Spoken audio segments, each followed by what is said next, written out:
Located in Hays County, Texas, about an hour outside of Austin, is a submerged sinkhole fed by a natural spring known as Jacob's Well. The well draws both those looking for some cool water to splash around in and adrenaline junkies willing to risk it all for the thrill of exploration. If you dive deep into the sinkhole, you'll find an underwater cave system whose siren song has led multiple divers to their deaths. According to Heather Alexander of the Houston Chronicle, at least a dozen divers have died attempting to explore the cave system, which can be accessed at 100 feet down the sinkhole. Alexander spoke to Don Dibble, a diver local to Hays County, who has assisted in searches for missing explorers in the cave system. Explaining why so many people have risked their lives at Jacob's Well, Dibble said, "It was the forbidden fruit, the allure of doing something dangerous." Or as Patrick Swayze's Bodhi put it in Point Break, "You want the ultimate, you gotta be willing to pay the ultimate price." Unlike Bodhi, though, there's nothing sexy about the tragedies at Jacob's Well. On September 9, 1979, a group of friends from California arrived at Jacob's Well for a diving excursion.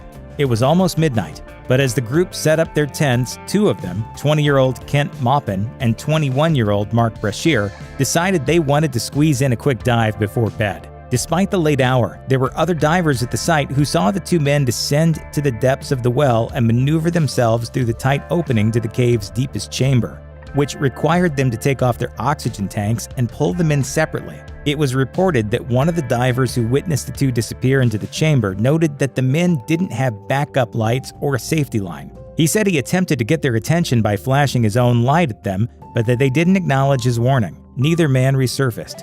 Rescue divers, including Don Dibble, spent weeks attempting to recover their bodies, but were unable to traverse the treacherous passage that kept the men trapped at the bottom of Jacob's Well. After his efforts to recover Maupin and Brashear's bodies, Dibble installed a grate over the entrance to the cave system in an attempt to keep more people from risking their lives.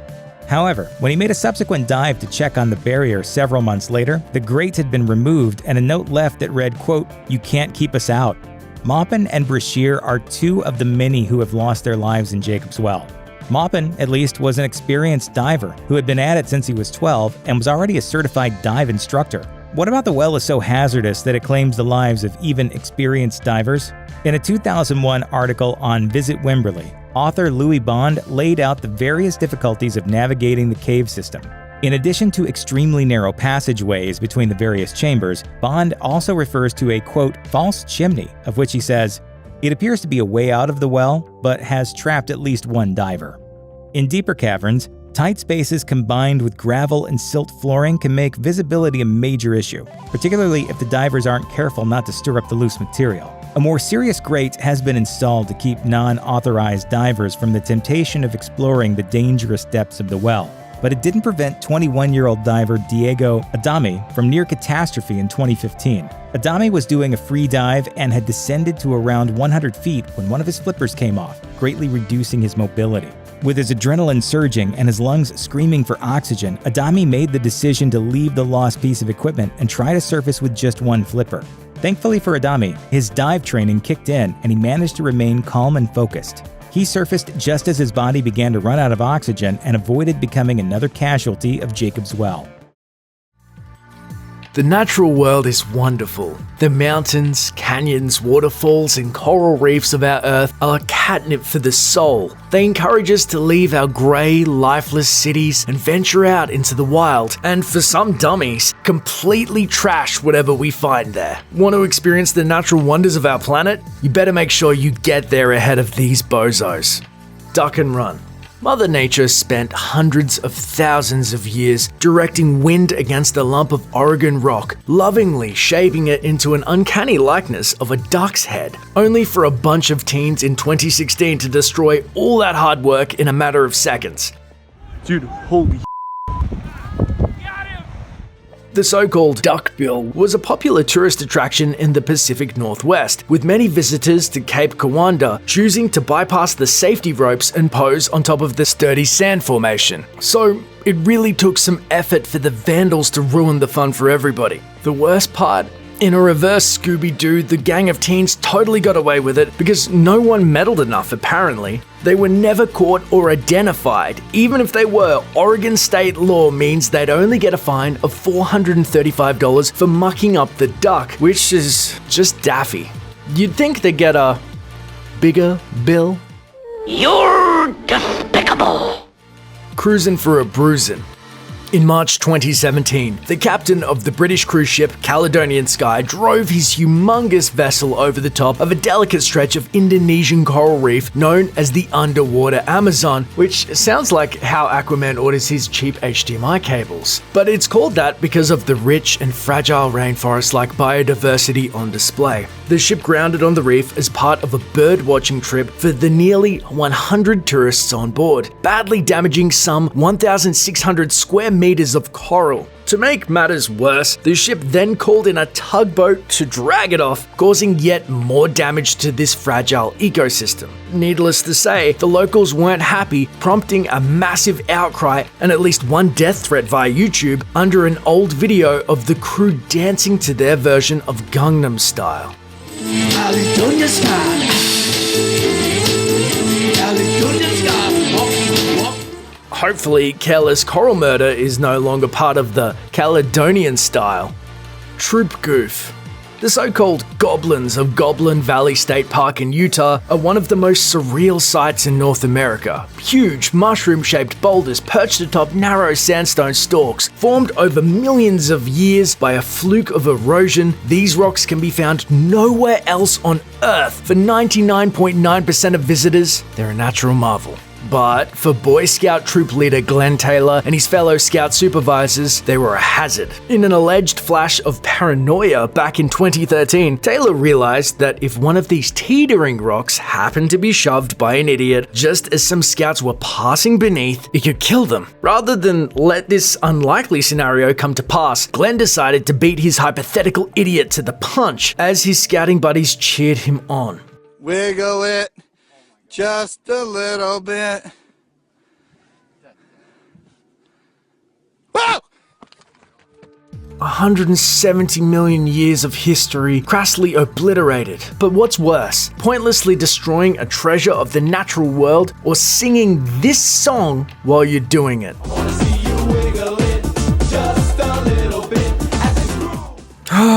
Seems kinda like a toss-up. Cliff Snopes. Look up from the base of the Ireland Cliffs of Moher, and you'll see 300 million years of history unfolding spectacularly before your eyes. Climbing 390 feet out of the Atlantic, the cliffs are world famous among geologists, ornithologists, and plenty of others who have job titles ending with ologist. So you can imagine the ologist community's collective horror when they strolled down to the cliffs one morning in 2013 to find they'd been plastered in terrible graffiti. Covering an 8 by 6 foot section of cliff, the graffiti replaced the natural beauty of the coastline with an abstract design resembling those Zubaz pants your gym teacher wore in the 90s. Fortunately, the graffiti was cleaned off by experts without damaging the cliffs. The work was tracked to a French art collective who spent a couple of weeks tagging spots throughout the Emerald Isle. We know this because they uploaded their exploits to Vimeo, but were soon hit with so many negative comments they yanked the video and shut down their social media accounts. 300 million year old cliffs 1, garbage art 0. One tree kill. For centuries, the tree of Tenere was the only tree for 250 square miles in the blistering heat of the Sahara Desert. As Atlas Obscura illustrates, its mere existence in such a hostile environment due to its unusually deep roots was a miracle. So of course, in 1973, a drunk Libyan truck driver, following a centuries-old caravan route that passed nearby, struck the ancient tree, splitting it in half. Today, a metal sculpture stands where the tree once stood. Sure, the driver wasn't technically a tourist, but he had to have been drinking like a spring breaker on a booze cruise to not avoid the only obstacle in sight for 250 square miles. Bro! Snake Island is located off the coast of Brazil, and from above, it looks stunningly beautiful. Unfortunately, it's also home to one of the deadliest snake species in the world, and oh yeah, there are literally thousands of them. Snakes. Why did it have to be snakes? The deadly snake that calls Snake Island its home is probably not something you've heard of, and that's because this little speck of an island off the coast of Brazil is the only place you can actually find it. It's called the golden lancehead, and the name is quite descriptive. The snake is a lovely golden color and its head is shaped like a weapon of war, except if you get stuck by a regular lance, you actually have a chance of survival.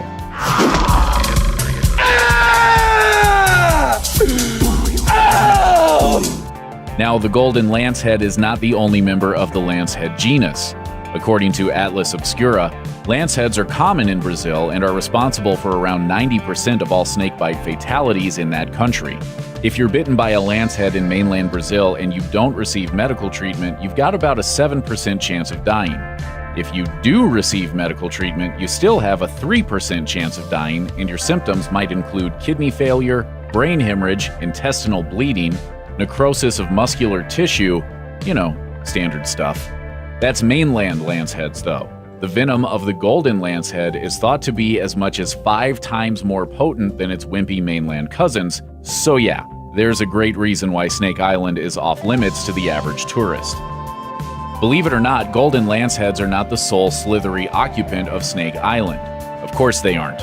Snake Island is home to another snake species called Sauvage's snail eater. Luckily for Snake Island's snail population, a 2005 study concluded that the island's population of Sauvage snail eaters were basically the same species as those found on the mainland.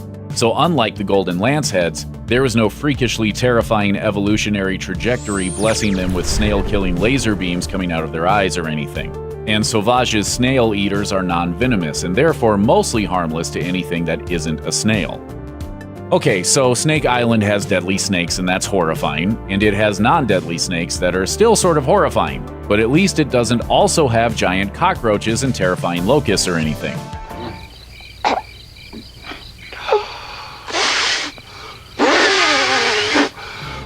Except for the fact that Snake Island totally has giant cockroaches and terrifying locusts.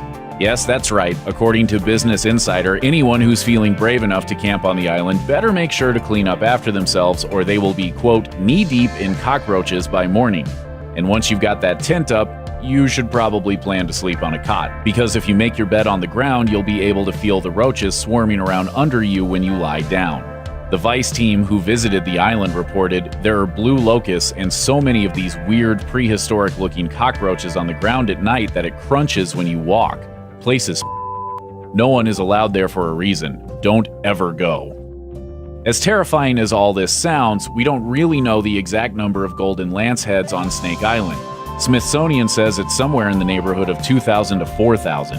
From there, the media loves to extrapolate on just what that means from a snake per square foot perspective, which is kind of a hard number to pin down.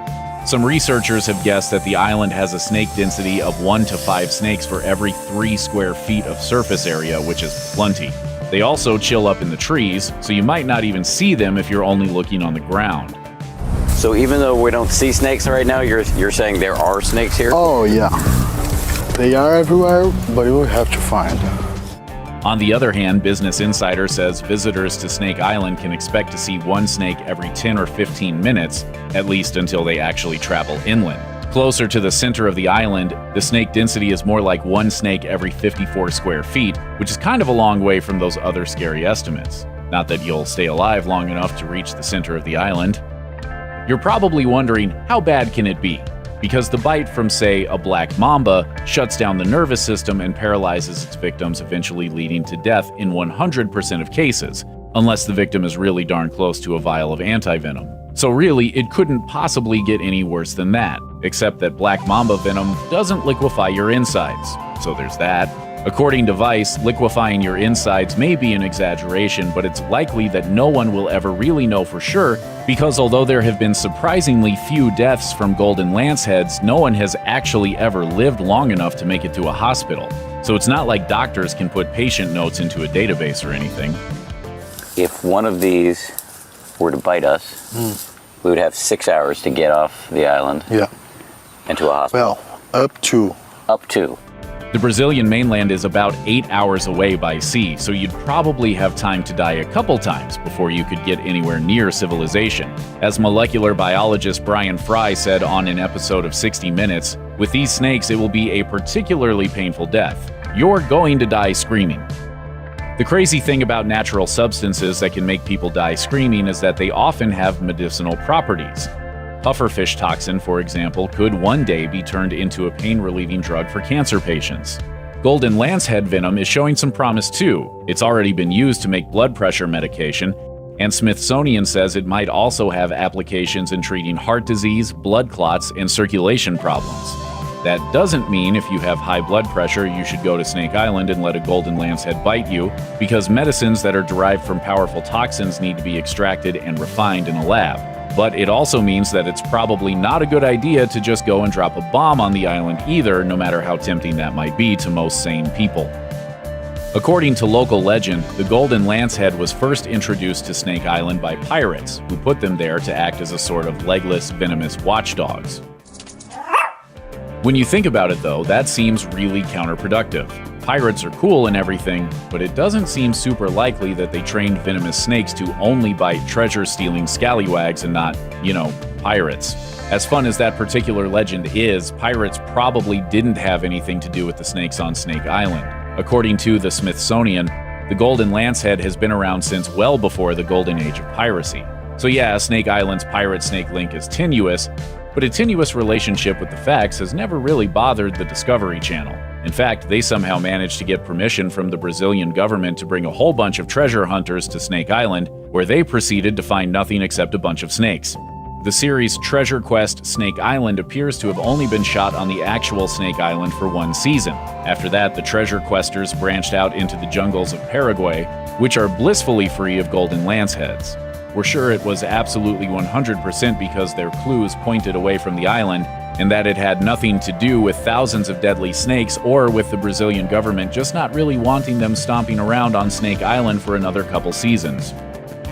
The golden lancehead was probably always dangerous, but the trajectory that led to them being a special kind of dangerous started roughly 11,000 years ago when sea level rise separated Snake Island from the mainland. Once they found themselves isolated, the golden lancehead's ancestors kind of had the perfect evolutionary conditions for becoming one of the most venomous snakes in the world.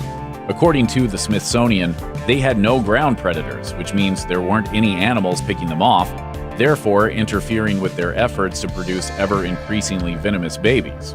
There was also no prey on the ground, so to find food, the golden lancehead's ancestors had to go up into the trees and kill migratory birds. But killing birds with venom is problematic because a bird will fly away as soon as it's bitten, so even if it dies a few minutes later, it could have flown a long way away from the snake that bit it. That kind of defeats the purpose of actually using the venom in the first place. So the golden lancehead had to develop especially toxic venom, something that would incapacitate its victim almost immediately.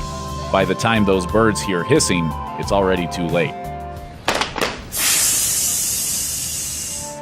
And thousands of years later, visitors to Snake Island can see the results of that evolutionary process up close and in person.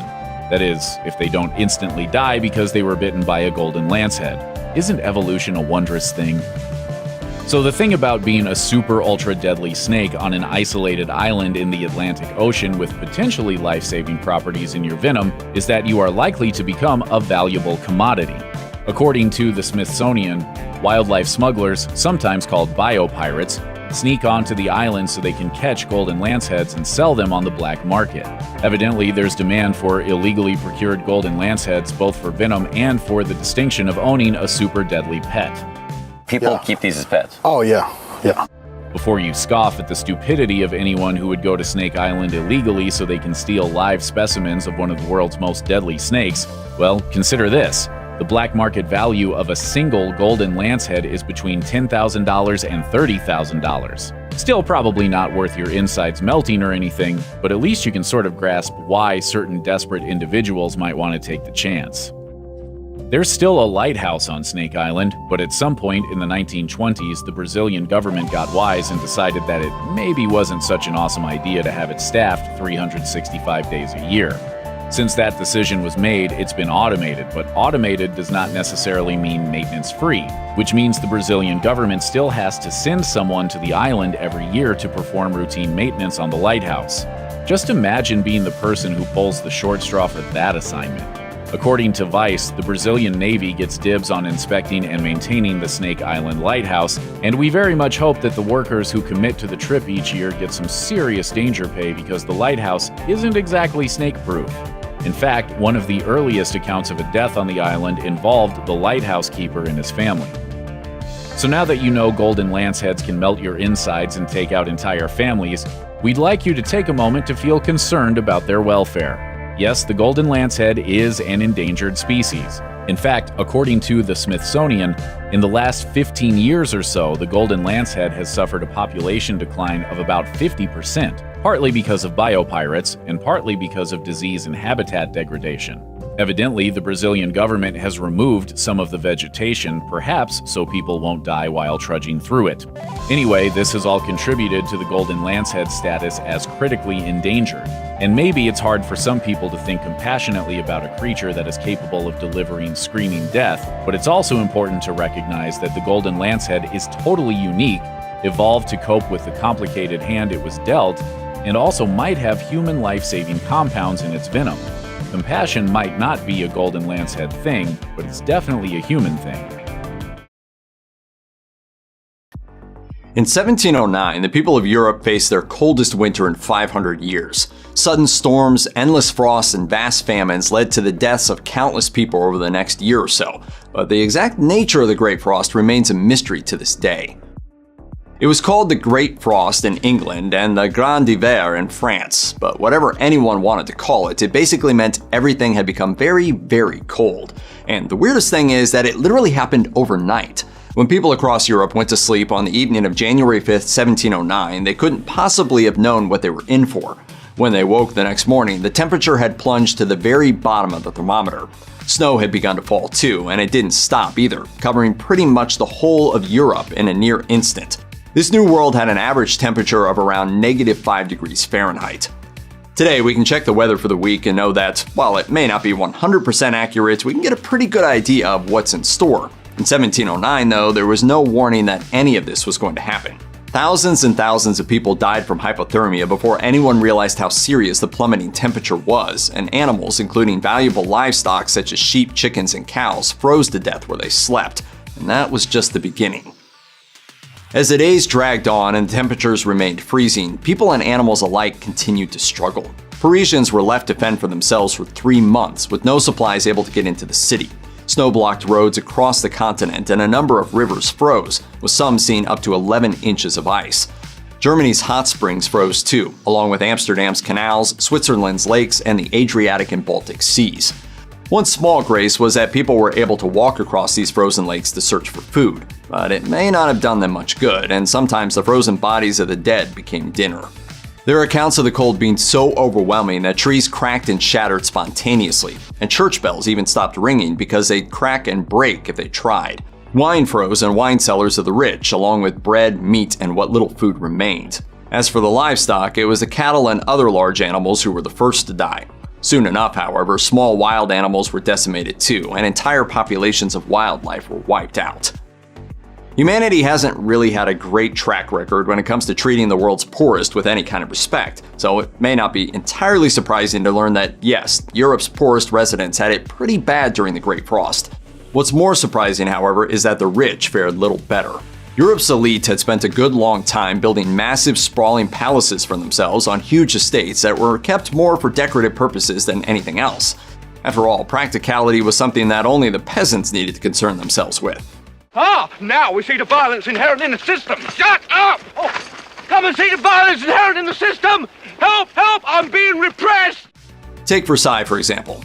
Louis XIV turned his father's hunting lodge into a palace in the 1670s, and as part of the renovations, he installed tall, wide windows that were specifically designed to impress anyone who saw them, but they didn't do much good for the weather. In the midst of the cold snap, the Duchess of Orleans was staying at Versailles and wrote, "The cold here is so fierce that it fairly defies description. I am sitting by a roaring fire, have a screen before the door which is closed so that I can sit here with a fur around my neck, and I am still shivering and can barely hold the pen. Never in my life have I seen a winter such as this one." The winter of 1709 included the coldest month the continent had seen in 500 years. This was followed by 6 more cold snaps, where temperatures once again plummeted, and these freezing conditions lasted until March. By then, the ground was frozen, entire forests of trees were dead, and when temperatures finally rose again, the snow and ice melted, leading to devastating floods. Crops that should have been growing by spring were lost, famine spread, and inevitably, revolts flared up as a result. Between February and June of 1709, there were 155 instances of open rebellion in France alone, as starving people descended on any building that might have food left. Famine became just as bad as the cold, and according to one letter written by the sister-in-law of the French king, by June it was so bad that even the children had devoured each other. It's almost impossible to measure the long-term effects of such devastation, but a report in The Guardian recently suggested that England's entire agricultural economy was destroyed, with the GDP falling by a shocking 23%. It was around 10 years before the nation saw anything close to a rebound to pre-freeze conditions and productivity. Any historian will tell you that it's basically impossible to accurately pin huge historical events down to singular root causes. That said, it may be entirely possible that, had the Great Frost of 1709 never happened, Russia may never have become a superpower. And if that never happened, we'd never have gotten this. I'm escaping to the one place that hasn't been corrupted by capitalism. Space! This story goes back to the beginning of the century and the so-called Great Northern War. This was the conflict that decided how the balance of power in Eastern Europe was going to fall, and it all came down to Sweden and Russia. At the time, Peter the Great's Russia had been making significant gains against Sweden, which was headed by the young and inexperienced Charles XII. During the Great Frost, the Swedish army suffered devastating losses to the cold. Around 20,000 Swedish soldiers died, and there were some nights that saw as many as 2,000 men perishing before the sun rose. Throw in a lack of supplies to weaken those who did survive, and the lead-up alone to the Battle of Poltava basically crippled the Swedish forces. Ultimately, the battle ended with Sweden being roundly defeated and Peter the Great becoming that much greater. Poltava is credited by many as being one of the key moments in Russian history, one that helped cement the country as a leading player in global politics. All in all, it really does seem like Russia's fortunes were spurned along by the bitter cold of winter, and not for the last time either.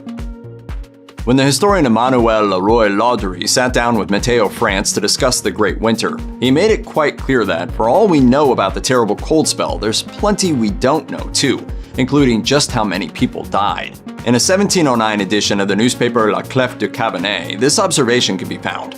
An infinite number of people died everywhere. Whole families were found to be frozen to death. Deaths didn't just come with the cold either, and for those who survived, there were other difficulties lurking in the months ahead. Leroy-Ladurie says that it's estimated around 100,000 people died immediately from the cold, and that's only in France. Then as many as 200,000 died in the famine that followed, and after that, there was another round of around 300,000 deaths. This last group perished as a result of their higher vulnerability to diseases they may have otherwise been able to survive, such as typhoid, smallpox, measles, dysentery, and even scurvy. Many also died from eating spoiled food or eating things that just aren't suitable as food, such as carrion. Suicide wasn't uncommon either, and many people were killed in the riots and rebellions that broke out across the country. In total, it's estimated that the Great Winter led to the deaths of some 600,000 people in France alone. The biggest mystery of the frost of 1709, however, is this: what actually caused it in the first place? One of the most frequently touted theories suggests that it had something to do with a phenomenon called the Maunder Minimum. Described by NASA as a time at which the sun entered a quiet phase, the Maunder Minimum technically occurred between 1645 and 1715. During this time, the sun became dimmer and calmer, and with fewer sunspots came less output, meaning that temperatures dropped across the Earth. The theory put forward by some climate scientists basically suggests that a decrease in energy received from the sun meant the formation of less ozone, which in turn impacted weather patterns such as the jet stream. That in turn impacted the presence of low and high pressure systems and resulted in particularly bad weather for that particular year. Makes sense, right? Well, not everyone thinks so. While some researchers suggest that decreased sunspot activity and solar radiation ought to lead to colder temperatures on Earth, others aren't so sure. Georg Fullner of the Potsdam Institute on Climate Change Research published research suggesting that the sun's output and surface activity has an insignificant impact on Earth's overall temperature, especially when compared to the impact of humankind on the climate. Fullner suggests that another period of decreased activity, such as the one seen around the deep freeze of 1709, would only lower the average temperature by about 0.1 of a degree Celsius. Unfortunately, if this climate model is to be believed, that means we're kind of back at square one. Some theorists have suggested that the Maunder Minimum may have had something to do with the frost of 1709, but not everything. In 2010, NASA's Ames Research Center solar physicist David Hathaway wrote that, to some extent, there is good evidence that activity on the sun's surface might cause fluctuations in the Earth's temperature. And here's the thing, these sun cycles actually happen pretty regularly, they're just different each time. Sun cycles occur about every 11 years, but they're always variable. For example, while it's impossible to know for sure, it has been theorized that for around 70 years, sunspot activity nearly stopped for good. This coincided with the centuries-long cooling period on Earth known as the Little Ice Age. Experts disagree on the exact dates of the Little Ice Age, but it's most commonly regarded as spanning from the 16th century to the 19th century. Robert McLachlan, a professor in applied mathematics at Massey University, claims that this 11-year sun cycle has been happening pretty regularly for hundreds of millions of years, and that, no, we're not entirely sure what makes it happen. Even in recent memory, we've seen both strong and weak sun cycles take place, including a strong one in the decade between 1954 and 1964, and a weak one in the period between 2009 and 2019. The problem here, however, is that these instances didn't lead to massive fluctuations in the weather. So what gives? Well, there are a few other theories about what caused the Little Ice Age, and by extension the winter of 1709. One suggests it all began with a series of volcanic eruptions that started at the end of the 13th century. A study by the University of Colorado found that it may have been possible that 4 massive volcanoes, which erupted between 1250 and 1300, filled the atmosphere with so much debris that it reflected solar energy away from the planet. This in turn led to lower temperatures that resulted in an expansion of the polar ice caps, causing temperatures to drop even further. While the study admits that it's impossible to calculate with any certainty just what kind of impact that would have had on the climate, it's entirely possible that a short burst of really cold weather was enough to kickstart the Little Ice Age. Others are doubtful, however, arguing that the cooling period in question just couldn't have had such drastic consequences. Researchers from the Norwegian Research Center have put forward one particularly novel theory for the cause of the Little Ice Age. Basically, that's life. These scientists say that sometimes climate models just behave strangely and there's no rhyme or reason for why events like this take place. They even have a name for these particular instances. They're called ugly ducklings because they seem to be completely wrong, even when they're not. The theory goes that just because we don't completely understand something doesn't mean it didn't happen. For example, when this group of researchers studied weather patterns from the beginning of the Little Ice Age, they found evidence that a huge section of sea ice had left the Arctic Ocean and headed for warmer climates. Why? Who knows? But that migration continued for the next 100 years, and the scientists suggest the impact that had on ocean currents and winds could have been enough to kickstart the Little Ice Age. Bottom line, the world is weird, life is unpredictable, and we're all just along for the ride.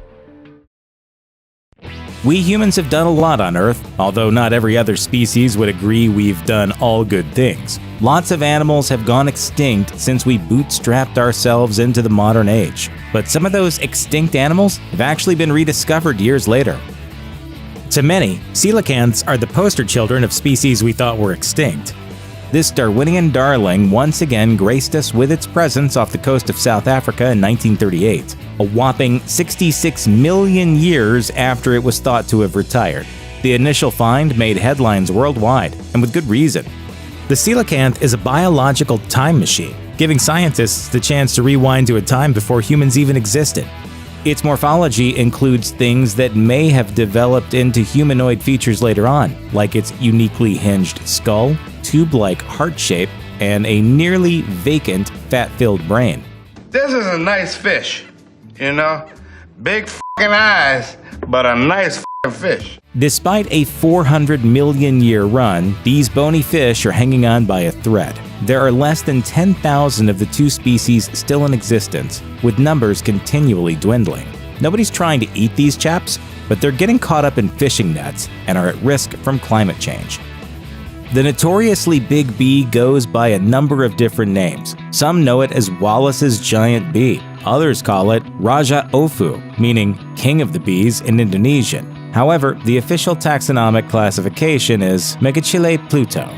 Whatever you choose to call it, you're unlikely to find a specimen in the wild. Since its original discovery by Alfred Wallace in 1858, it's only been sighted a handful of times, eluding scientists until being rediscovered in 1981. Since then, the all-star species was feared extinct until 2 specimens popped up on eBay in 2018, one of which sold for over $9,000. Its official rediscovery came in early 2019 after a 5-day expedition discovered a single female in a termite nest. If you're ever in Indonesia or on eBay and think you've spotted one, first check to see if it's as big as your thumb. Then look for its incredibly large mandibles and listen for its buzzing, which should sound like a low-powered electric razor. If so, you may be looking at a female, which can grow up to 2.5 inches, while males only grow to about an inch and lack mandibles. The Arakan forest turtle was last seen in 1908 by a British military officer before they started showing up in Asian food markets in 1994. While this specific breed was not commercially hunted, locals had no qualms about chowing down on them as medical cures for things like infertility, weakness, poverty, or lack of happiness. There are probably better ways to find happiness than eating turtles, but animal consumption for wellness is a deeply ingrained tradition in some cultures. That said, the threat of human consumption, coupled with a mating cycle that produces just 1 egg per year, has put the Arakan forest turtle population at risk. Luckily, recent years have seen conservation areas mandated, slightly increasing their numbers in the wild. Even better, organizations such as the Turtle Conservancy and Zoo Atlanta have had success in hatching more, keeping the dream alive for these foot-long shell-backed amphibians. The Lord Howe stick insect, or tree lobsters as they're known colloquially, can be found in the Lord Howe Island group, about 370 miles off the eastern coast of Australia. Once used as fishing bait, the population was thought to have been eradicated when the SS Macambo ran aground in 1918, introducing voracious black rats that resulted in the extinction of many of the island's animals. The problem got worse when officials tried to address it by introducing Tasmanian masked owls, a disastrous double down on carnivorism. However, things took a surprising turn in 2001 when 24 of these surprisingly fast 5-inch bugs were rediscovered 100 feet up under a single shrub on Ball's Pyramid. Scientists were able to find 2 breeding pairs, one of which was sent to a private breeder, and the other to the Melbourne Zoo, which has since led to initial success in repopulating the species. If all goes well, plans to repopulate Lord Howe Island will be put into place once rat populations have been eradicated. The New Guinea Highland wild dog is one of the most rare and primitive canine species in the world. Ironically, the first dog of this species seen in over 50 years actually found us in 2016, following a researcher who was looking for evidence of the breed. Considered an apex predator of New Guinea, this species is known to natives as Anging Penyani, or dog that sings, and it is considered the foundational breed of what would become the rare New Guinea singing dog. These domestic canines howl with range matching Mariah Carey, trilling and hitting notes that share sonic similarities with birds and humpback whales. That's a bark. There we go. The Highland wild dogs are also related to Shiba Inus, giving the species even more internet fame. The species is a variant of the gray wolf, diverging in evolution in the late Pleistocene era, and also shares DNA with Australian dingoes. Despite its proud lineage and confirmed sightings in the wild, virtually nothing else is known about the species, which is considered something of a missing link in the genetic history of canines. Imagine being so seductive that people are willing to kill just for a chance to get a piece of you. That's the sad reality of the Kashmir musk deer, whose scent glands are thought to be an aphrodisiac. So hunters kill them for their fetid love sting. As a result, the mule deer had once been thought to be extinct in some parts of the world, vanishing from Afghanistan from 1949 until being rediscovered in 2009. It's enough to make you want to hug them, but don't. Besides being endangered, they also have razor-sharp fangs like a vampire, so maybe just leave them alone. To many bird watchers, the Australian night parrot is considered the holy grail. The bird is so seldom seen that some ornithologists have spent decades searching for it without success. This rare bird was first described in 1861 by John Gould. From 1912 to 1979, nobody could find it at all, and since then it's only been seen a handful of times, including the most recent sighting in 2017 near Lake Disappointment. This isn't my world. Disappointed! Speaking of disappointment, there's not much to write home about when it comes to the night parrot. It's nocturnal and is essentially just a pudgy green and brown ball that prefers to hop around on the ground rather than use its wings. If you want to see it in flight, you've got to scare it, which will cause it to make its decidedly odd startled croak before lifting off. Otherwise, it'll just putter around in tall grass, scavenging for grass seeds and herbs.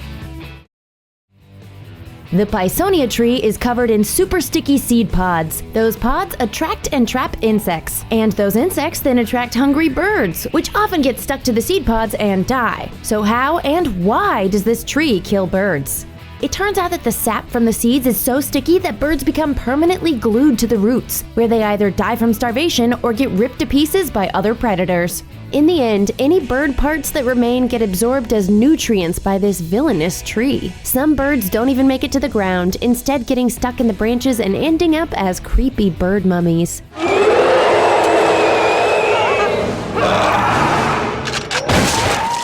These monster plants, which are alternatively called birdcatcher trees, are found in tropical locations around the Pacific and Indian Oceans. While it's tempting to assume that a Pisonia's killer instincts are just a natural form of self-defense, or even morbid way of acquiring food, the reality is far more cruel. Research by Alan Berger, an ecologist at the University of Victoria, shows that Pisonias derive no obvious benefit from their serial-killing tendencies.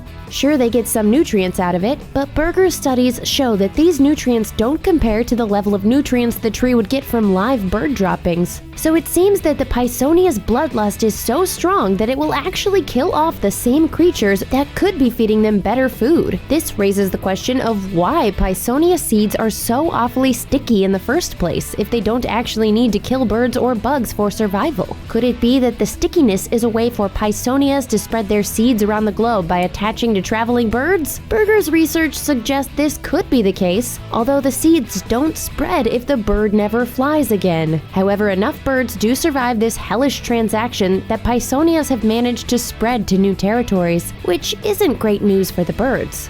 Perhaps the creepiest thing about all this is that, for whatever reason, birds absolutely adore these demon trees, and seabirds in particular. According to wildlife biologist Beth Flint, Pisonia trees are almost always covered with live seabirds who haven't yet fallen prey to the plant's carnage. Some birds, such as white terns, even risk death by laying eggs in the holes created when the tree's branches break off. In fact, Pisonia groves are so beloved by local birds that Flint's job actually involves promoting the growth of more Pisonia, thereby allowing the tree to strengthen its hold as the avian world's benevolent dictator. Unfortunately, the American Bird Conservancy says that seabirds are among the most endangered birds in the world, and the whole Pisonia gore fest probably doesn't help matters. According to the BBC, Pisonias trap hundreds of thousands of seabirds a year. On islands such as Kusine in the Seychelles, conservation officers are tasked with finding Pisonia-trapped birds, unsticking them, and cleaning the seeds away. But that still doesn't stop the birds from coming back twice a year, every year. Even better, Pisonias happen to flower and fruit at precisely the same time that seabirds migrate to them and lay their eggs in the branches, potentially dooming their offspring. This is the illicit drug of the seabird world. It might kill you in the snap of a finger, but once you get hooked, it's totally irresistible. For us, Pisonia trees are yet another crazy example of how mysterious the natural world is, and how much humans still have to learn. There are no snakes in Ireland because St. Patrick drove them away, right? Well, that snaky Irish legend isn't entirely true. The real story behind the Irish lack of snakes is pretty fascinating on its own, though. Here's the real reason why there aren't any snakes in Ireland. Medieval legend and lore says it wasn't just snakes that St. Patrick drove from the Emerald Isle. According to a medieval Scottish monk named Jocelyn, Ireland, since its first habitation, had been pestered with a triple plague, namely a great abundance of venomous reptiles with myriads of demons visibly appearing with a multitude of magicians. This is God's way of telling me it's time to start doing some real drinking. The demons had a leader who lived on Croagh Patrick, a mountain in what's now County Mayo. After praying a lot, St. Patrick went head-to-head with the demon and cast him, his minions, his snakes, and his magicians out of the land. The snakes were supposedly hurled into a lake at the base of the mountain, the name of which translates to the Demon's Hollow. Then all was well and good in the world, or so the story goes.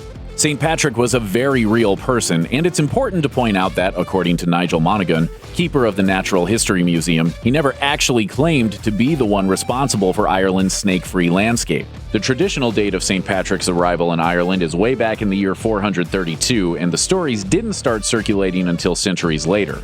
That's extra strange because scholars have been writing about Ireland's lack of snakes since at least the 3rd century, and Monaghan says that after looking through thousands of years of Irish fossil records, he found there were never any snakes in Ireland to begin with. In other words, there was nothing for St. Patrick to banish.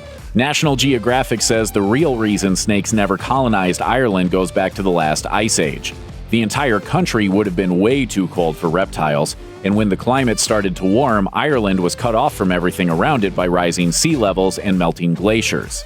Snakes simply never made it to Ireland before it became an island. So if there were never any snakes in Ireland to begin with, and ancient writers and historians knew that, why does everyone think there was this snake plague? One theory is that since snakes were often symbols of evil in Judeo-Christian tales, they simply represented something else. It's sometimes claimed the snakes were early pagans, and St. Patrick drove them out of the country and converted others to Christianity. But historians have offered pretty powerful arguments about why that just couldn't be true. Ireland's conversion from pagan worship to Christianity had already begun before St. Patrick arrived, and it continued for centuries after he left. Some scholars even date the final push of Christianity into Ireland to the 14th century. Another possible inspiration for the story could be found in a recent translation of a 6th century text, which tells of a cult who worshipped the Crom Cruic.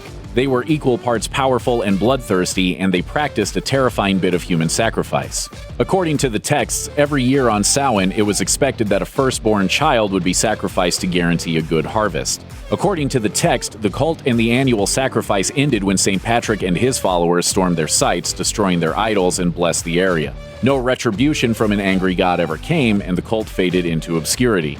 The symbol of the cult was a snake, so it's entirely possible that the destruction of the Crom Cruic was the source of the legend, and those were the snakes St. Patrick drove away. It's also worth noting that there are snakes in 21st century Ireland. During the economic boom period starting in the mid-1990s, they became a status symbol.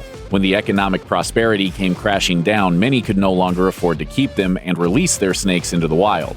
That's led many to ask why it's perfectly legal to buy, import, and own snakes, even venomous ones, in a country that has almost no stocks of antivenom. Somebody call St. Patrick back. When you think about it, there are lots of good reasons to avoid the great outdoors, like the fearsome power of sudden storms or, bugs and mud or whatever. Some brave people have gone outside anyway and have found some pretty awful things there. Here are some of the most horrifying things people have discovered in the not-so-great outdoors. The Geological Society of London described Holyrood Park as a place of sanctuary from the crowded streets of Edinburgh, Scotland, and a piece of countryside within the city limits. With its 150-foot cliffs and freshwater loch, it sounds like a great place to relax after a long week of bagpipe fights and haggis-eating contests. That park's main landmark is an extinct volcano known as Arthur's Seat, which last erupted 340 million years ago. Sitting at 823 feet above sea level, Arthur's Seat is the highest hill in Edinburgh. It was also once a secret cemetery for 17 incredibly creepy dolls.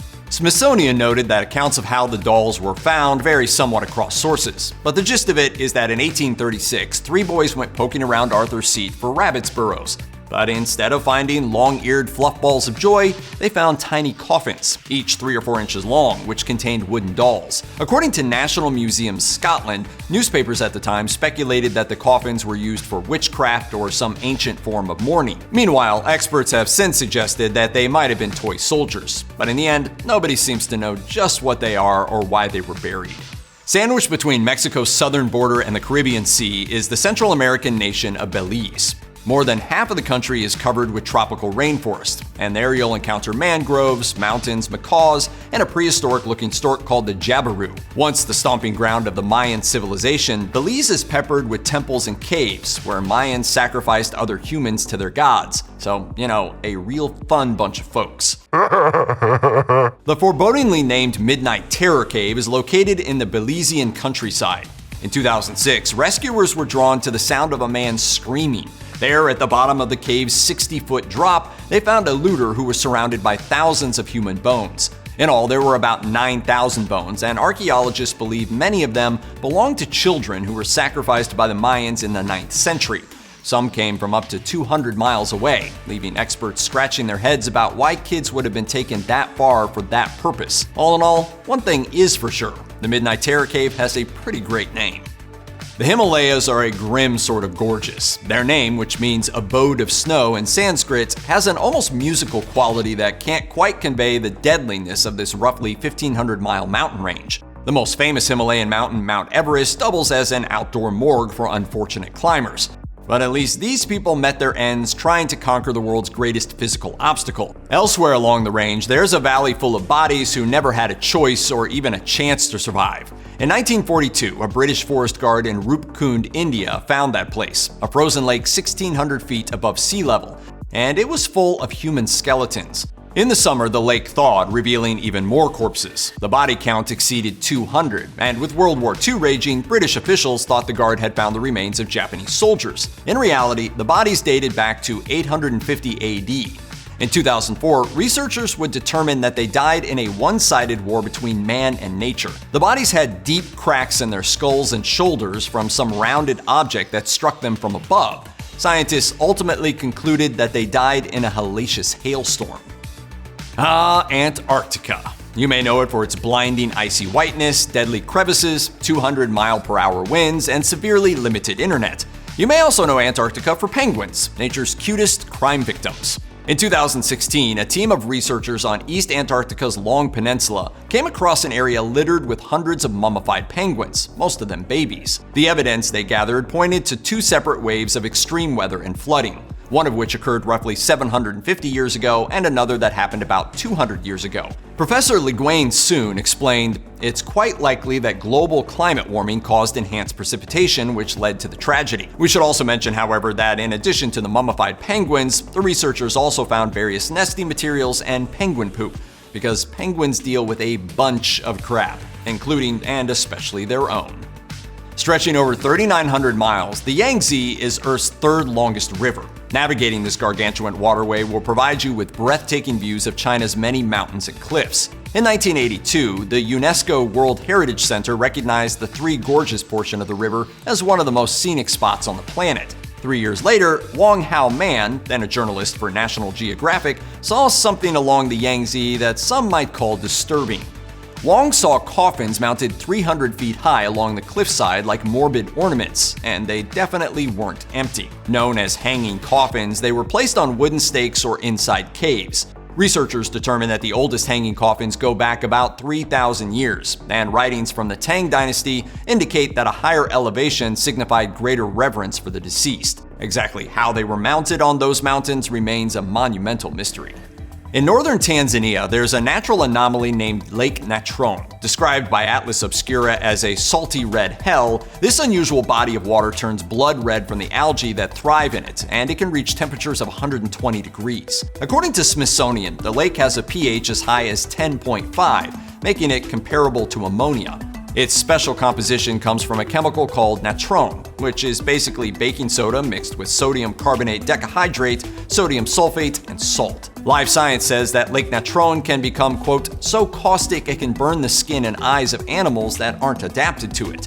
Though it's home to crimson slime and endangered flamingos that breed there, few creatures can live in this highly alkaline lake of fiery temperatures. A lot of things can die in it though, and when they do, their bodies are mummified by the salty waters. The process isn't instantaneous, but it's surreal looking all the same. Photographer Nick Brandt was visiting Lake Natron when he happened upon the unrotting carcasses of birds and bats. He recalled, "I saw entire flocks of dead birds all washed ashore together." So he did what anyone would do. He spent 3 weeks paying locals to collect dead birds for him to pose and photograph. Obviously. Found throughout the eastern United States, the chestnut oak tree is unique among oaks in that it can live on steep, rocky terrain. Though chestnut oaks are known for their beautiful silvery white bark, one in particular became infamous for a different, darker kind of bark in 1980. A group of loggers lopped the top off a chestnut oak and saw something unsettling inside: the open-jawed grimace of a mummified hunting dog. The movie Poltergeist taught us that demonically possessed trees get a kick out of eating people.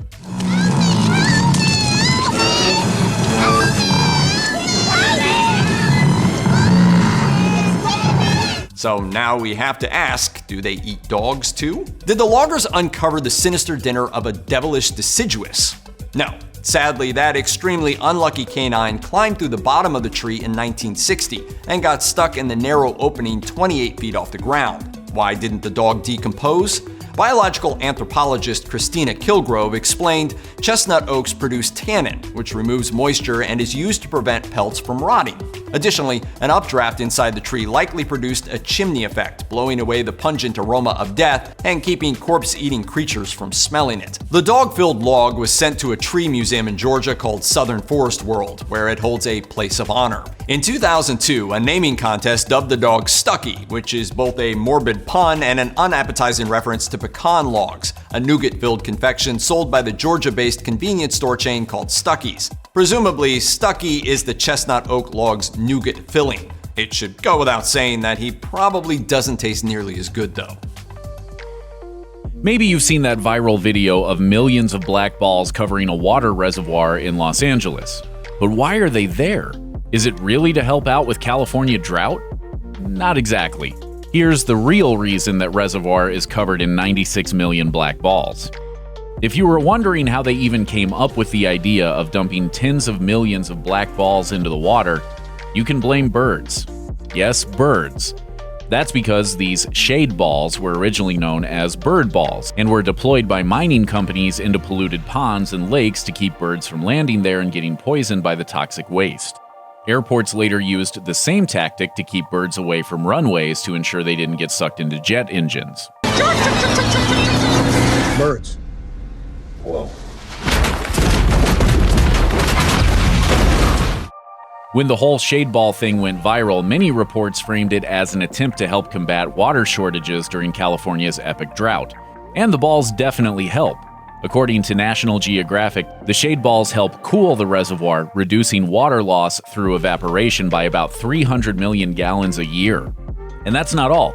Shade balls also impair the growth of algae, leading to cleaner water, which in turn allows treatment plants to use less chlorine. All of which is great, but still not the reason California dumped these balls into the water to begin with. Time for a quick chemistry lesson. Raw water can be dangerous to drink, which is why safe tap water is treated with chemicals designed to remove contaminants. In 2007, though, the reservoirs in the Los Angeles area started having a problem due to a chemical reaction between some of these chemicals. The water, you see, had traces of both chlorine and bromide. Neither was a problem by itself, but when the blazing California sun hit the chlorine, it prompted a reaction that turned the bromide into something called bromate, which, yes, sounds like a new scent of Axe body spray. The Axe Detailer. Cleans your balls. Bromate is believed to be carcinogenic, which led Los Angeles to drain 600 million gallons of drinking water. This led officials to try and figure out a way to keep this from happening again, which is when the idea of covering the reservoir with shade balls was born. The first ones were tested in 2008, but it wasn't until the enormous Los Angeles reservoir at Sylmar was covered in 2015 that the trend went viral. Okay, so 96 million black balls are about as alternative as you get, but the state is still experimenting with other options. Why? Well, even though the shade balls have proven effective, there are more effective methods like simply covering the water with one of those big floating pool covers. The 175-acre Los Angeles reservoir is too big to cover with a tarp, hence the balls, but over the last few years, Los Angeles has taken the balls out of their smaller water supplies and returned to traditional covers. That's probably for the best because shade balls themselves use a ton of water to make. According to one academic study, manufacturing the famous 96 million balls may have required the use of millions of gallons of water. Still, shade balls are recyclable and can last up to a decade, so over the course of many years, they still provide a net positive in terms of saving water. Of course, all that scientific stuff aside, the real question everyone wants answered is whether or not the shade balls are fun to play in. Bazinga. Bazinga! But actually, the answer is no. Not unless you want to die. That's because these hollow balls are actually filled with a small amount of water to weigh them down. They also tend to form tight clusters, making it difficult to even get a boat through, much less swim. Anyone venturing out into the reservoir for any reason is required to wear a life jacket to avoid getting pushed down under the weight of 96 million shade balls. And that doesn't sound like much fun at all, does it? No matter where on Earth you end up, you're not safe. Watch your back and tuck your pants into your socks because nature will mess you up. Sure, some animals are cute and cuddly, but don't let that fool you. Some of the most adorable animals are also the deadliest. This species is Watch out, it's on your arm! It's actually very fast for a spider. While most animals won't just attack people without being provoked, rest assured that they're specifically designed to dispatch a person if they really need to. Yes, even dogs. Why dogs? They eat everything. They're nature's ruthless scavengers. Enjoy your nightmares, puny human. Australia's cassowary. While everything about Australia is beautiful, it's important to remember that every animal there wants to kill you, even birds like the cassowary. Don't be fooled by the natural skittishness of these 6-foot-tall monsters. Cassowaries become aggressive when provoked, and they're capable of defending themselves with the 5-inch spear-like claws growing from their feet. Remember Logan? It's like that. But like in bird form. When they switch to attack mode, it's basically a ballet of death, delivering a series of kicks aiming for the victim's abdomen or jugular. It's surprising that no one's thought of a way to weaponize these killing machines, like some lunatics have with this next animal. South America's poison dart frog. The beautiful coloring of the poison dart frog belies its toxic nature. It's actually the most poisonous animal on the planet. For instance, the golden variety contains enough poison to kill at least 10 grown men, which is pretty good from something that's only 6 centimeters long. Incidentally, its name comes from Amerindians tipping their darts with these frogs' toxins. And not because the frogs themselves fire off projectiles, because they don't. The frogs don't even produce these poisons themselves, they just collect them from their diet of really toxic bugs. Because they're poisonous, they're generally not eaten by most predators. It's all for self-defense. Still, it's not really healthy to pick one of these guys up. While studies are inconclusive, even touching these toxins can have a pretty bad effect on the frog fondler. And whatever you do, don't eat one. Africa's Loa Loa. On a continent populated by lions, crocodiles, and hippopotami, the most horrific creature is actually a lowly worm. The Loa Loa, also known as the African eyeworm, is a parasite gifted upon humans by the bites of flies. Once transmitted, the Loa Loa begins boring through its victim's skin, taking a grand tour of the entire body, making stops as it goes. Most often, their vacation spot of choice is the lungs, according to the CDC, but they often go unnoticed until you see one wandering through your eye. As the Loa Loa meander about, they cause itching, swelling, and occasionally lethal kidney damage. While the worms can be easily removed if caught wriggling under your skin, and inflammation is the most common symptom of infection, you'll probably wish you were dead. Asia's giant panda. Sure, pandas are cute and cuddly, but that's how they get you. It's sunny out, and the bears are fluffy. Just how fluffy remains to be seen. The docile, fluffy stereotypes humans have heaped on these endangered creatures are nothing but panda propaganda, or propapanda for short. To begin, pandas are actually carnivores and have the necessary tools to get the job done. Teeth, claws, and an incredibly strong bite force, tempered by chewing on bamboo. And they use these tools with deadly efficiency, so be prepared. But at the end of the day, if it comes at me, I will go at it, and I'm not being responsible for what happens. I have to kick it between the bollocks. That's what's going to happen. Captive pandas aren't any less dangerous either. Gugu, resident of the Beijing Zoo, has hospitalized 3 very surprised people who thought it'd be a good idea to climb into his enclosure in 2006, 2007, and 2009. With that kind of record, it seems like humans face more danger from them than the other way around. North America's white-tailed deer. Believe it or not, but even Bambi has it in for you. And with a backstory that's basically befitting of a supervillain, how can you blame him?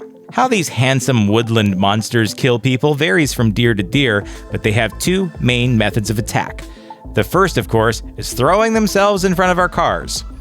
In this fashion, deer manage to kill 130 people each year, with a record 211 in 1994, according to the Department of Transportation. They've even begun charging onto airport runways in attempts to up their body counts. The other, rarer cases of death by deer occurs from deer actually attacking people. With their sharp hooves and pointy antlers, deer are able to eviscerate any would-be deer stalkers. Truly, the hunters are becoming the hunted. Europe's wild boar. 1,000 video games have lied to you. Those wild boars that peacefully roam the countryside, dispensing experience and delicious healing meats, are actually murder machines. Weighing upwards of 400 pounds and able to hit speeds of 30 miles per hour, a wild boar will not hesitate to gouge you with one of their 4-inch tusks. They're not shy either, recently rampaging Berlin's airport in a herd and attacking several people. And it's not like they only stick to Europe either. They've also been known to attack people in America, where they're officially an invasive species, destroying native plants, viciously competing with local animals for food, and generally making, well, pigs of themselves. When you wake up and step outside, you hope that the air is clean, the ground is clear, and the world feels taken care of. But which countries actually do the best job of keeping things tidy? Some of the cleanest countries on Earth might just surprise you. In 2018, the Environmental Performance Index ranked Spain as the 12th cleanest country in the world, but we should expect it to rise even higher in the years to come. The European country is shooting to go fully renewable and thus become carbon neutral by as soon as 2050. This will take some work, as it means seriously upping wind and solar capacity on a yearly basis, plus banning new licenses for fossil fuels and fracking. But Spain is definitely investing the necessary funds to make it happen. The country has reserved 47 billion euros for public investment in environmental causes, and it's also discussed issuing green bonds to help businesses commit to environmental reforms. This environmental commitment has also helped Spain in the health arena. According to the 2019 edition of the Bloomberg Healthiest Country Index, Spain topped the charts as the world's healthiest country in 2019. This is partly due to environmental factors like sanitation and clean water. By 2040, Spain is forecast to have the highest lifespan at almost 86 years. No one should be surprised to see Iceland on a list of the world's cleanest countries. While other nations are striving to implement more renewable energy sources, Iceland is already cracking away with almost 100% renewable energy. Partly that's thanks to all the volcanoes. The volcano known as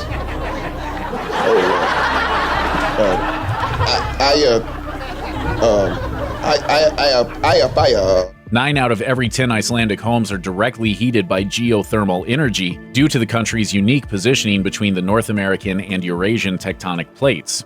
Also, 11% of the country is covered by glaciers, which leads to seasonal melt that runs down the mountains and funnels into Iceland's hydropower industry. These amazing achievements can make it hard to remember that back in the 1970s, Iceland was a pretty heavy consumer of fossil fuels. Needless to say, the country's subsequent investments into geothermal energy and hydropower have turned that pollution-belching ship around in a big way.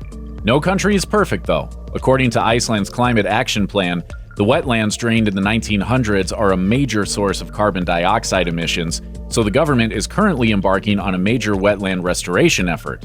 All in all, Iceland aims to be carbon neutral by 2040. Finland is another country that is regularly recognized as a worldwide leader in environmental performance and progression, and it more than earns its reputation. In 2018, a study by the World Health Organization found that Finland possessed the cleanest air on the planet. This is most likely attributable to the country's strong environmental regulations, investments in renewable energy, promotion of electric cars, and a policy emphasis on protecting the natural environment. Finland even plans on ramping things up in the coming years. In the country's 2019 parliamentary elections, the issue of climate change sprang up as the #1 concern of Finnish voters. A staggering 70% of those surveyed said that the new government had to do more to combat climate change, and 80% stated that the need for such action was urgent. This widespread demand for faster climate action has encouraged the Finnish government to reach carbon neutrality by 2035 and become a fossil-free society. When you think of Ireland, you probably think of green, green, and more green. As it happens, this land of lush greenery does rather well on the environmental cleanliness rankings. Ireland is fully aware that those rolling emerald landscapes are its key tourist attractions, and keeping a clean, natural environment is important for the future of the country. However, if Ireland wants to retain its place as a top country in the area of environmental friendliness, it has some work to do, according to the European Commission. All that natural beauty isn't going to protect itself, and while Ireland's soil is in good condition, 1/5 of the terrain is categorized as peatland, which stores carbon. When peatland is damaged, it becomes a major source of greenhouse gas emissions. Meanwhile, even though Ireland is supposed to be cutting its emissions by 20% in 2020, the country is currently looking at a cut of only 1% at best. If Ireland wants to achieve its goal of decarbonizing the Irish economy by 2050, it needs to reverse all of its current trends. So the Irish will have to move fast if they want to keep all that green from going brown. Austria is known for its beautiful mountains, an array of famous locales, and its stringent environmental standards, which have produced a nation that ranks highly on the Environmental Performance Index. Even compared to most other European countries, Austria is quite aggressive in how it limits airborne pollutants, regulates pesticides, and handles chemicals, waste, and other environmental hazards. It recycles more of its waste than any other European country, and it has the highest proportion of organic land on the continent. While many countries have only recently instituted rigorous environmental policies, Austria got started on these issues way back in the 1970s. Nonetheless, the country's future cleanliness does face threats. Forest degradation is a real issue, and while conditions in the Danube River have improved in recent decades, there's still work to be done in terms of overfishing and overpollution. Luxembourg might not be a country you'd expect to see ranked as one of the world's cleanest, as it's got a nasty history with oil and natural gas. Back in 2016, it barely broke into the top 20 Environmental Performance Index rankings. These days, the picture has dramatically changed. Now ranking in 7th place on the EPI, Luxembourg has taken advantage of its tiny size to implement ambitious climate policies. One example is an environmental tax known as the Kyoto Cent, which is a charge on fuel sales funneled directly into Luxembourg's climate funds. Luxembourg is also cutting down on its infamous congestion levels and resulting carbon emissions by implementing free public transportation throughout the country. If your mental image of London is still tainted by a Dickensian portrait of starving orphans and sooty black skies, you might be surprised to learn that the Brits have turned things around in a huge way since way back then. These days, the United Kingdom is ranked as one of the most environmentally friendly countries. One notable achievement happened in May 2019 when Britain went an entire week without burning a single piece of coal to generate electricity for the first time since 1882. Impressive as that may sound, the UK considers it merely par for the course. The nation aims to ditch coal power altogether by 2025. Meanwhile, Brits also shooting for the end of new gas and diesel-fueled automobile sales by 2040, as well as cutting the effects of air pollution in half by 2030. They also want to move to zero avoidable waste by 2050 and do everything they can to ensure a cleaner, fresher future for everyone around. When all is said and done, the Brits hope to become entirely carbon neutral by 2050. When it comes to environmental achievements, Sweden has been knocking it out of the park. The country hopes to be completely free of fossil fuels by 2040, and they've already made serious headway toward that landmark. The year 2015 alone saw over half of Sweden's energy coming from renewable resources such as wind and hydropower. The rest came from nuclear power, but in the near future, Sweden aims to phase out that energy source in favor of more wind. Perhaps the best measure of Sweden's environmental success is the astonishing fact that while many other countries have struggled to keep up with their climate benchmarks, Sweden achieved its 2030 goals a full 12 years early. That's a big deal, and as Sweden continues to build more renewable energy architecture at a quickening pace, its future looks clean and bright. The Mediterranean island nation of Malta didn't used to be well known for its environmental bona fides, but in recent years it has seen a slew of positive green developments. According to Malta Today, there have been significant improvements in areas like air quality, biodiversity, and less infringements upon the natural environment, with only 2 negative incidents recorded since 2015. Meanwhile, Malta International Airport has worked hard to reduce its carbon footprint year after year, with big investments in renewable energy equipment. However, if Malta wants to keep on improving, a tough road lies ahead. A rapid population growth has caused higher electricity use, and an increase in private cars on the road has highlighted the need for public transport alternatives.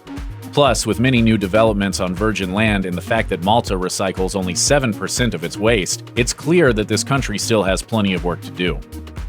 If you want to talk about renewable energy, take a look at Denmark, the 3rd cleanest country on the globe. Back on one particularly blustery day in 2015, Denmark's wind turbines were able to produce 140% of the entire country's electricity needs. 80% of the excess power was donated to Germany and Norway, while Sweden got the remaining 20%. So Denmark is like the awesome neighbor who mows your lawn. Not every day is quite so windy as that one, but examples like this prove that the vision of a world powered by renewable energy isn't some utopian fantasy, but rather a real thing that can be legitimately achieved. By 2035, Denmark hopes to have 84% of its regular electrical needs coming from wind power, and Danes are striving to make heavy investments in the environmental sector. The capital city of Copenhagen has already cut its emissions by 42% since 2005, and Mayor Frank Jensen hopes to have an entirely carbon-neutral Copenhagen by 2025. The Paris Agreement happened in Paris, France for a reason. As of 2019, the land of the world's best cheese and wine is aiming to double its renewable capacity under a new 10-year energy plan. Basically, that means that France is boosting solar, wind, and hydropower, cutting down on its nuclear reactors, and making a cleaner future happen faster. The country is also planning to officially ban the sales of new gas and diesel cars by 2040 in the hope of being carbon neutral by 2050. That's a nice picture of the future. As for the present, France has risen to become the world's most sustainable country thanks to proactively taking on eco-farming initiatives, fixing food waste issues, and promoting healthier lifestyles. As for farming, France hopes that the majority of its farmers will sign on to a new policy by 2025 that includes practices such as cutting back on chemical fertilizer use and rotating crops to promote more fertile soil. Finally, we come to Switzerland, which the Environmental Performance Index ranks as the most environmentally friendly country in the world. This is largely due to the country's aggressive climate change laws, clean air, and biodiversity. Of course, this cleanliness didn't happen by itself. It's mostly due to a high investment in sanitation. Switzerland has one of the world's highest waste recycling rates, and it's a worldwide leader in developing innovative green technologies. One recent example of this was demonstrated in 2018 when the small Swiss firm Climeworks AG won $31 million to invest into technologies that suck carbon dioxide right out of the air. Most importantly, the Swiss don't sit by the sidelines when it comes to enacting climate change initiatives. In 2017, Swiss voters mobilized in support of the government's plan to provide billions of dollars to renewable energies, as well as banning nuclear power plants. So while Switzerland might be a seriously clean place to live in the present day, the future of this mountainous country is primed to be even cleaner.